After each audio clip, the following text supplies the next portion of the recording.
오늘 나온 소식은 진짜 오랫동안 기다려온 거거든요. 지금 바로 본론으로 들어갈게요. 구독 아직 안 하신 분들 이 영상 끝나고 꼭 눌러주세요.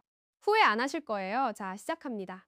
테슬라 로드스터 2.0, 이 차 이름만 들어도 테슬라 팬이라면 뭔가 복잡한 감정이 올라오죠. 설렘인지 피로감인지 아니면 그냥 아 또? 인지. 2017년에 처음 공개됐을 때 전 세계가 말 그대로 뒤집어졌어요. 발표 당시 스펙이 어땠냐면 0에서 100km/s까지 1.9초, 최고 속도 400km/h 이상, 1회 충전 주행거리 1000km. 이게 2017년 발표였다고요? 그러니까 당연히 사람들이 미래에서 온 차라고 생각했죠. 근데 그 이후로 어떻게 됐냐? 2020년에 나온다더니 밀렸어요. 2021년에 나온다더니 또 밀렸어요. 2023년 재공개 예정이라는 얘기가 돌더니 조용해졌어요. 그러면서 슬슬 이거 진짜 나오기는 하는 거냐는 의심이 커지기 시작했죠. 저도 솔직히 T3 채널에서 몇 번 이 얘기 꺼내면서 기다려보자는 말을 반복해왔는데 내심 저도 반신반의했던 게 사실이에요. 그런데 이번엔 다릅니다. 분위기 자체가 달라요. 이야기의 출발점은 팟캐스트예요. 미국에서 테슬라 전문 팟캐스트로 꽤 유명한 라이드, 더 라이트닝이라는 프로그램인데요. 진행자 라이언 맥카프리가 특별 에피소드를 하나 만들었어요.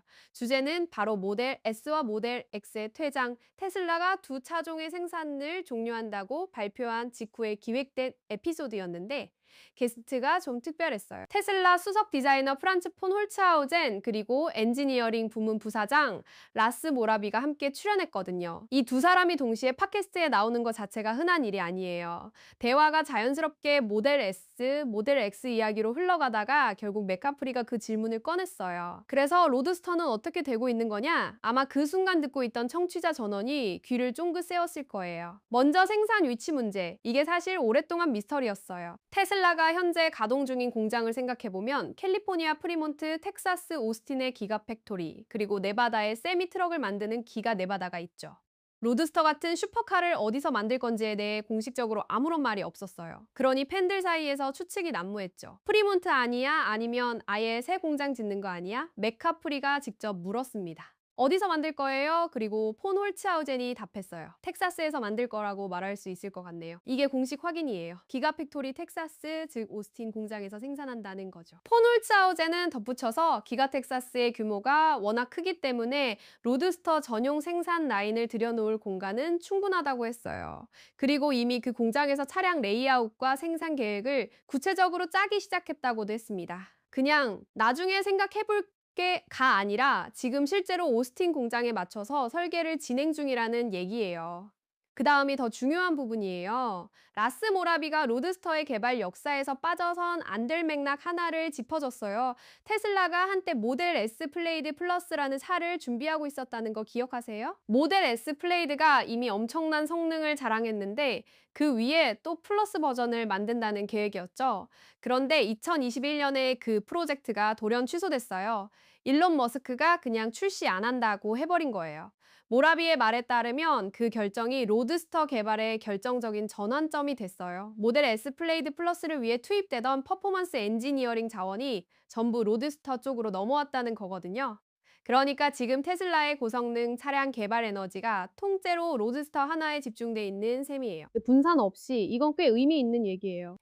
예전에 로드스터가 계속 뒤로 밀렸던 이유 중 하나가 사이버트럭, 세미, 모델 Y 같은 볼륨 모델들의 인력이 쏠렸기 때문이기도 했거든요. 자, 그러면 지금 로드스터는 개발 어느 단계에 있냐? 모라비가 이 부분에서 아주 자연스럽게 한마디를 던졌어요. 슬쩍 그냥 지나가듯 새로운 알파 프로토타입들이 지금 이 순간에도 어딘가에서 돌아다니며 작업 중이라고요. 엔지니어링 팀이 굉장히 들떠 있다는 말도 함께 했고요. 알파 프로토타입이라는 게 뭔지 잠깐 설명하면 자동차 개발 단계는 보통 컨셉, 알파, 베타, 프리프로덕션, 양산 순서로 가거든요. 알파는 실제로 차 형태를 갖추고 주행 테스트를 시작하는 단계예요. 아직 양산 버전하고는 다르지만 실제로 움직이는 차가 있다는 뜻이에요. 그러니까 테슬라 로드스터 2.0이 지금 어딘가 비공개 공간에서 달리고 있다는 거죠. 파워트레인 얘기도 나왔어요. 맥카프리가 혹시 4모터 구성으로 가는 거 아니에요? 라고 찔러봤는데 모라비가 정확한 스펙은 공개하지 않았어요. 대신 이런 말을 남겼어요. 모터를 순수하게 퍼포먼스 관점에서만 생각할 수 있었던 건 이번이 처음인 것 같다고요. 이게 무슨 뉘앙스냐면 기존 모델들은 효율, 비용, 대량 생산, 가능성 같은 현실 현실적인 제약 안에서 퍼포먼스를 추구해야 했는데 로드스터는 그런 제약을 완전히 걷어내고 오직 성능 극대화만 생각하면서 설계할 수 있다는 거예요. 그게 모라비에게는 엔지니어로서 처음 경험하는 자유라는 거고요. 재공개, 즉 리리빌에 대한 이야기도 나왔어요. 일론 머스크가 이전에 로드스터를 다시 한번 공식적으로 선보이는 자리를 준비 중이라고 언급한 적 있었는데 폰 홀츠하우젠이 그 시기에 대해 힌트를 줬어요. 앞으로 몇 달 안에 많은 것들이 펼쳐지기 시작할 거라고요. 몇 달이라는 게 정확히 언제를 의미하는진 모르지만 적어도 몇 년 뒤 얘기는 아니라는 거잖아요. 여기서 잠깐 전체 그림을 한번 봐야 해요. 2017년 공개, 수년간 지연, 알파 프로토타입 주행 중 생산 위치 공식 확정, 수개월 내 재공개 예고.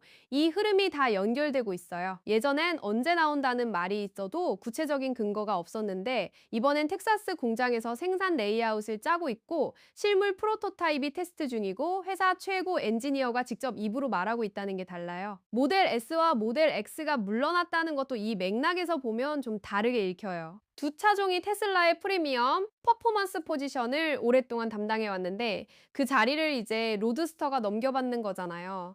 단순히 생산 라인을 정리하는 게 아니라 테슬라가 프리미엄 세그먼트를 재편하는 구조적인 움직임으로 볼 수 있는 거예요. 아직 모르는 것들도 물론 많아요. 가격이 얼마일지, 정확한 출시 시기가 언제일지, 0대 10백 가속이 2017년 발표 스펙을 유지할지 아니면 그 이상일지, 스페이스X 패키지라고 불리던 로켓 추진 시스템 아이디어가 실제로 탑재될지 이런 것들은 아직 베일 속에 있어요.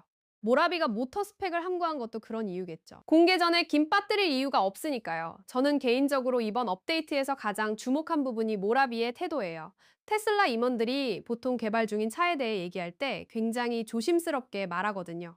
근데 이번엔 엔지니어링 팀이 들떠 있다는 표현을 직접 썼어요. 이건 내부에서 뭔가 제대로 돌아가고 있다는 신호예요. 지금 이 순간 기가 텍사스 어딘가에서는 로드스터 생산 라인 설계가 진행되고 있고 비공개 테스트 트랙에서는 알파 프로토타입이 달리고 있어요. 9년 전에 처음 공개된 차가 드디어 진짜로 가까워지고 있는 거예요. 앞으로 몇 달 뒤에 재공개 행사가 열리면 TCA에서 가장 빠르게 분석해드릴게요. 놓치기 싫으시면 지금 구독이랑 알림 설정 눌러두세요. 오늘 영상 여기까지입니다. 고맙습니다.